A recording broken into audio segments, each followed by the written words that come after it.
ক্যান্সারে আক্রান্ত সাবেক মার্কিন প্রেসিডেন্ট জো বাইডেন, ক্যান্সারের বিরুদ্ধে চলছে লড়াই। ভারতকে টেক্কা দিতে রাফায়েল ধ্বংসকারী চীনের J-10C বিমান কিনছে বাংলাদেশ। গ্রেপ্তার আতঙ্কে দিন কাটছে ইসরায়েলি প্রধানমন্ত্রী বেনিয়ামিন নেতানিয়াহুর।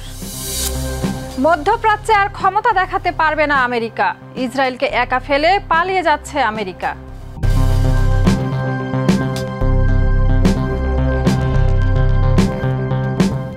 দর্শক আমন্ত্রণ মাই টিভি আই নিউজে। এতক্ষণ দেখছিলেন শিরোনাম, সাথে আছি আমি শাহিদা রুবি। এলএমই সার্টিফাইড বিশ্বসেরা কপারে তৈরি ওয়ালটন কেবলস, যা আপনার স্থাপনাকে রাখবে সব সময় নিরাপদ। সাবেক মার্কিন প্রেসিডেন্ট জো বাইডেনের প্রোস্টেট ক্যান্সার শনাক্ত হয়েছে, যা হাড়ে ছড়িয়ে পড়েছে। চিকিৎসকদের মতে এটি হরমোন সংবেদনশীল হওয়ায় চিকিৎসা সম্ভব। বাইডেন ও তার পরিবার চিকিৎসা পদ্ধতি নিয়ে আলোচনা করছেন। ডোনাল্ড ট্রাম্প সহ অনেকে তার দ্রুত সুস্থতা কামনা করেছেন। বিস্তারিত রিপোর্টে। ক্যান্সার আক্রান্ত হলেন মার্কিন যুক্তরাষ্ট্রের সাবেক প্রেসিডেন্ট জো বাইডেন। কেমন রয়েছেন বর্তমানে তিনি, আর কি বলছেন তার চিকিৎসকরা? জো বাইডেনের প্রোস্টেট ক্যান্সার ধরা পড়েছে, যা ইতিমধ্যে তার হাড়ে ছড়িয়ে পড়েছে। 82 বছর বয়সী বাইডেন গত সপ্তাহে প্রসবজনিত সমস্যার কারণে চিকিৎসকের শরণাপন্ন হন। পরবর্তীতে পরীক্ষা নিরীক্ষায় তার প্রোস্টেটে নতুন একটি গুটি ধরা পড়ে, যা শুক্রবার নিশ্চিতভাবে ক্যান্সার হিসেবে চিহ্নিত হয়। ক্যান্সারটি হরমোন সংবেদনশীল হওয়ায় চিকিৎসা সম্ভব বলে জানানো হয়েছে। বর্তমানে বাইডেন ও তার পরিবার চিকিৎসকদের সঙ্গে বসে বিভিন্ন চিকিৎসা পদ্ধতি নিয়ে আলোচনা করছেন। ক্যান্সার রিসার্চ ইউকের মতে এ ধরনের ক্যান্সার উচ্চ গ্রেড হিসেবে বিবেচিত হয় এবং এটি দ্রুত ছড়িয়ে পড়তে পারে। তবে হরমোন সংবেদনশীল ক্যান্সার হওয়ায় চিকিৎসা সম্ভব বলে জানানো হয়েছে। ক্যান্সার শনাক্তের পর বাইডেনকে সমর্থন ও সহানুভূতি জানিয়েছেন বিভিন্ন রাজনৈতিক নেতা ও জনসাধারণ। প্রেসিডেন্ট ডোনাল্ড ট্রাম্প ট্রুথ সোশ্যালে লিখেছেন, তিনি ও first lady Melania Trump Joe বাইডেনের সাম্প্রতিক রোগ নির্ণয় সংক্রান্ত খবর শুনে মর্মাহত হয়েছেন। বাইডেনের কার্যালয়ের মুখপাত্র জানিয়েছেন, তারা এ বিবৃতির বাইরে আর কোনো মন্তব্য করবেন না। শাহিদা রুবি, মাই টিভি। বাংলাদেশ এবার কিনছে চীনের অত্যাধুনিক যুদ্ধবিমান J-10C। ভারত পাকিস্তান সংঘাতে রাফাল ধ্বংস করে আলোচনায় আসে বিমানটি। 16টি J-10C কেনার প্রক্রিয়া শুরু করেছে বাংলাদেশ বিমান বাহিনী। বিশ্লেষকরা বলছেন, এই পদক্ষেপ দক্ষিণ এশিয়ায় সামরিক ভারসাম্য রক্ষায় গুরুত্বপূর্ণ ভূমিকা রাখবে। বিস্তারিত রিপোর্টে। ভারতের রাফাল ধ্বংসকারী সেই যুদ্ধবিমান J-10C কিনছে বাংলাদেশ। ভারত পাকিস্তানের যুদ্ধে রাফায়েল ধ্বংস করে নতুন করে আলোচনা এসেছে চীনের আধুনিক যুদ্ধবিমান J-10C। এই যুদ্ধবিমান দিয়েই ভারতের রাফায়েল জেটকে ধ্বংস করেছে পাকিস্তান, এমনটাই দাবি তাদের। তাই এবার সেই ভয়ানক বিধ্বংসী বিমান কিনতে যাচ্ছে বাংলাদেশ। বিভিন্ন গণমাধ্যম সূত্রে জানা যায়, বাংলাদেশ বিমান বাহিনী প্রাথমিকভাবে 16টি J-10C যুদ্ধবিমান কেনার প্রক্রিয়া শুরু করেছে। চলতি বছরের শুরুতে ডিফেন্স সিকিউরিটি এশিয়ার এক প্রতিবেদনে জানানো হয়, বাংলাদেশ চীনের J-10C মাল্টিরোল যুদ্ধবিমান ক্রয়ের উদ্যোগ নিয়েছে। দক্ষিণ এশিয়ায় পাকিস্তানের পর দ্বিতীয় দেশ হিসেবে এই বিমান ব্যবহার করতে যাচ্ছে বাংলাদেশ। প্রতিবেশী দেশগুলো যখন একের পর এক অত্যাধুনিক যুদ্ধবিমান সংগ্রহে ব্যস্ত, তখন বাংলাদেশও নিজের অবস্থান শক্ত করতে চাইছে বলে মনে করছেন বিশ্লেষকরা। এর আগে 2022 সালে পাকিস্তান 25টি J-10C সংগ্রহ করে দক্ষিণ এশিয়ায় চীনের সামরিক উপস্থিতিকে আরও জোরদার করেছিল। এবার বাংলাদেশের সম্ভাব্য সংযুক্তি সেই প্রভাব আরও বিস্তৃত করতে পারে। J-10C একটি চতুর্থ প্রজন্মের মাল্টিরোল যুদ্ধবিমান, যা উন্নত রাডার, স্টেলথ প্রযুক্তি ও লক্ষ্যবস্তুকে আক্রমণের ক্ষেত্রে উচ্চ ক্ষমতা সম্পন্ন। কবির চৌধুরী জয়, মাই টিভি। ইসরায়েলের প্রধানমন্ত্রী বেনিয়ামিন নেতানিয়াহু গ্রেপ্তারি পরোয়ানার কারণে ভ্যাটিকানে নতুন পোপের অভিষেক অনুষ্ঠানে যোগদান বাতিল করেছেন। গত নভেম্বরে আইসিসি নেতানিয়াহু ও তৎকালীন প্রতিরক্ষামন্ত্রী ইয়োভ গ্যালান্টের বিরুদ্ধে যুদ্ধ অপরাধ ও মানবতা বিরোধী অপরাধের অভিযোগে গ্রেপ্তারি পরোয়ানা জারি করে। আইসিসির অভিযোগ, গাজা উপত্যকায় মানবিক সহায়তা অবরোধ করে ক্ষুধাকে যুদ্ধের অস্ত্র হিসেবে ব্যবহার করা হয়েছে। বিস্তারিত রিপোর্টে।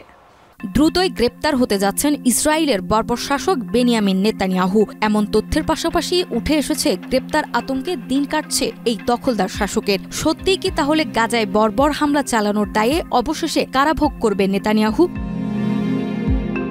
ইসরায়েলের প্রধানমন্ত্রী বেনিয়ামিন নেতানিয়াহু আন্তর্জাতিক ফৌজদারি আদালত আইসিসি কর্তৃক জারি করা গ্রেফতারি পরোয়ানার কারণে ভ্যাটিকানে অনুষ্ঠিতব্য নতুন পোপের অভিষেক অনুষ্ঠানে তার নির্ধারিত সফর বাতিল করেছেন।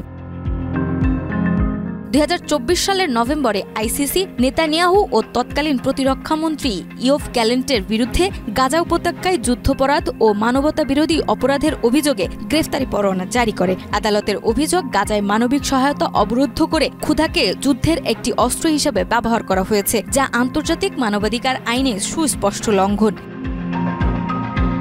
নেতানিয়াহুর দপ্তর ইটালি ও ভ্যাটিকানের সংশ্লিষ্ট কর্তৃপক্ষের সঙ্গে যোগাযোগ করে জানতে চেয়েছিলেন যে সফরকালে তার বিরুদ্ধে গ্রেফতারি পরোয়ানা কার্যকর হবে কিনা। তবে সে বিষয়ে নিশ্চিত কোনো প্রতিক্রিয়া না পাওয়ায় নেতানিয়াহু শেষ পর্যন্ত সফর বাতিলের সিদ্ধান্ত নেন। এদিকে নেতানিয়াহু ও গ্যালেন্ট উভয়েই আইসিসির সিদ্ধান্তের বিরুদ্ধে আপিল করেছেন।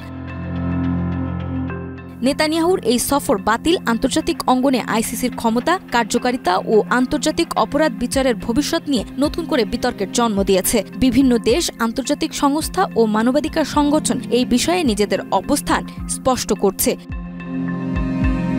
নাজমা, মাইটিভি। মধ্যপ্রাচ্যে মার্কিন আধিপত্য আর চলবে না বলে হুঁশিয়ারি ইরানের সর্বোচ্চ নেতা আয়াতুল্লাহ আলী খামেনির। এক সময় যুক্তরাষ্ট্রকে এই অঞ্চল ছাড়তেই হবে। তিনি যুক্তরাষ্ট্রের নীতিকে সামরিক নির্ভরশীলতা তৈরির কৌশল বলে আখ্যা দেন। গাজায় ইসরায়েলি আগ্রাসনে আমেরিকার ভূমিকা নিয়েও তীব্র সমালোচনা করেন আয়াতুল্লাহ আলী খামেনি। বিস্তারিত রিপোর্টে।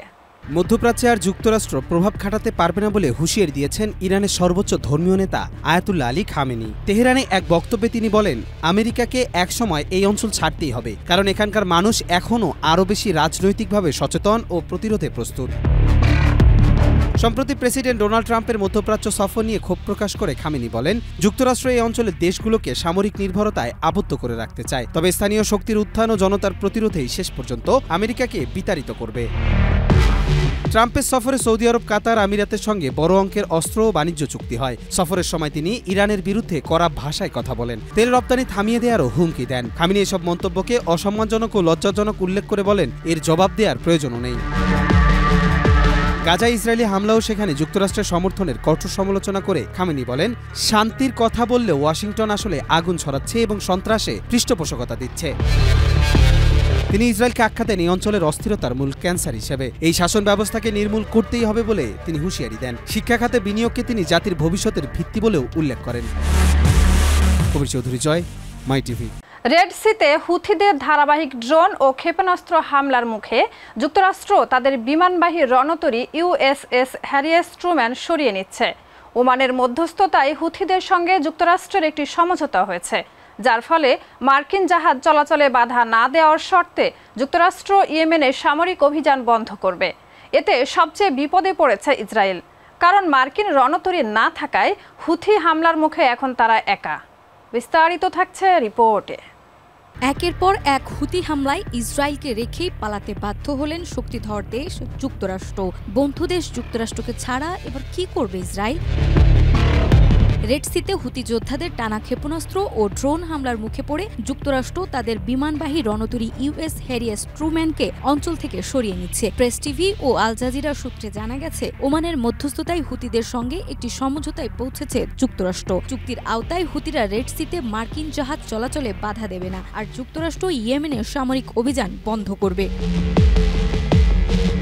গত 13 মে রেড সিতে একটি মার্কিন যুদ্ধবিমান ডুবে যাওয়ার পর যুক্তরাষ্ট্রের সামরিক সক্ষমতা নিয়ে প্রশ্ন উঠেছে। একই ধরনের আরেকটি দুর্ঘটনা এক সপ্তাহ আগেও ঘটেছিল, যা নিয়ে সন্দেহ দানা বেঁধেছে। এসব ঘটনার পরই ট্রুম্যান রণতরীর হঠাৎ পিছু হটার সিদ্ধান্ত সামনে আসে। এই সমঝোতার সবচেয়ে বড় ভুক্তভোগী হচ্ছে ইসরায়েল। এতদিন রেড সিতে মার্কিন রণতরী হুতিদের মিসাইল প্রতিরোধে কার্যকর ভূমিকা রাখছিল। এখন সেই সুরক্ষা না থাকায় হুতিদের হামলার মুখে একাই পড়েছে ইসরায়েল। ইতিমধ্যে 17 মে মধ্য ইসরায়েলে হুতিদের ব্যালিস্টিক মিসাইল হামলার ঘটনা ঘটেছে, যদিও ইসরায়েল দাবি করেছে তারা মিসাইলটি ভূপাতিত করেছে। এই পরিস্থিতিতে ইসরায়েলকে এখন হুতি হুমকির মোকাবিলা একাই করতে হতে পারে, যেখানে তাদের দীর্ঘদিনের মিত্র যুক্তরাষ্ট্র কূটনৈতিক সমঝোতার পথ বেছে নিচ্ছে। নাজমা, মাইটিভি। আবারও ইসরোর PSLV-C61 রকেটের মাধ্যমে US-09 উপগ্রহ উৎক্ষেপণ করা হলেও তৃতীয় ধাপে যান্ত্রিক ত্রুটির কারণে মিশনটি ব্যর্থ হয়। ক্ষয়ক্ষতি এড়াতে রকেটটি মহাকাশে ধ্বংস করে দেওয়া হয় বলে জানিয়েছে ইসরো। বিস্তারিত রিপোর্টে। আবারও নিজেদের দুর্বলতা প্রকাশ করল ভারত। মহাকাশ গবেষণা সংস্থা ইসরোর নতুন অভিযান ব্যর্থ হয়েছে ভারতের, যার মাধ্যমে ভারতের মহাকাশ অভিযানের ব্যর্থতা পুরোপুরি প্রকাশ্যে আসলো। তবে ইসরোর পক্ষ থেকে জানানো হয়, রকেটটি নিয়ন্ত্রণ হারিয়ে ফেলার পর সেটিকে মহাকাশেই ধ্বংস করে ফেলা হয়, যাতে পৃথিবীতে কোনো ধরনের বিপদ সৃষ্টি না হয়। যদিও রকেটের ধ্বংসাবশেষ পৃথিবীতে পড়তে পারে, তবে সংস্থাটি জানিয়েছে এতে কোনো ঝুঁকি নেই। ভারতের মহাকাশ গবেষণা সংস্থা ইসরোর সর্বশেষ অভিযান PSLV-C61 একটি যান্ত্রিক ত্রুটির কারণে ব্যর্থ হয়েছে। 18 মে ভোরে EOS-09 নামের উপগ্রহটি উৎক্ষেপণ করা হয় শ্রীহরিকোটার সতীশ ধাওয়ান মহাকাশ কেন্দ্র থেকে। প্রথম ও দ্বিতীয় ধাপ সফল হলেও তৃতীয় ধাপে 203 সেকেন্ডে একটি মোটর ত্রুটির কারণে রকেটটি নিয়ন্ত্রণ হারিয়ে যায়। উপগ্রহটিকে 524 কিলোমিটার উচ্চতায় স্থাপন করার পরিকল্পনা থাকলেও তা সম্ভব হয়নি। নিয়ন্ত্রণ হারানোর পর রকেটটি মহাকাশেই ধ্বংস করে ফেলা হয়, যাতে পৃথিবীতে কোনো ঝুঁকি না থাকে। ব্যর্থতার কারণ জানতে তদন্ত কমিটি গঠন করা হয়েছে। এটি ইসরোর 101তম মিশন ও PSLV রকেটের 64তম উৎক্ষেপণ ছিল। এর মধ্যে এটি তৃতীয় ব্যর্থতা। পাঠানো উপগ্রহটির ওজন ছিল 1696 কেজি। কবির চৌধুরী জয়, মাই টিভি। দর্শক, এই ছিল আজকের মাই টিভি আই নিউজ। ধন্যবাদ এতক্ষণ সাথে থাকার জন্য।